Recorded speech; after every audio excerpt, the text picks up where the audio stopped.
Il y a le retour d'Hakimi qui peut être bien pour le PSG, mais qui à mes yeux peut être aussi un mauvais truc. Dans le sens où je me dis que rares sont les équipes qui ont joué avec deux latéraux offensifs, ne sont pas pris de vague derrière.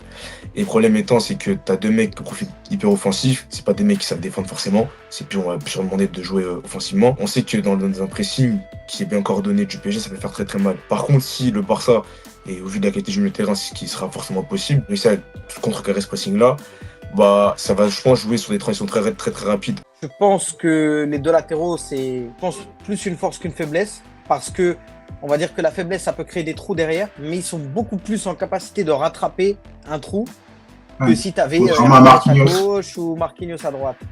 Donc, je pense que c'est plus une force qu'une faiblesse, mais je vois totalement ce que veut dire Ackerman. Et bien sûr que si jamais on est dépassé, ça passera par là. Parce que quand Nuno Mendes va partir sur le côté gauche, il va falloir que Hakimi reste en couverture. Quand Hakimi va partir sur le côté droit, il va falloir que Nuno Mendes, de l'autre côté, reste en couverture. Et ça a été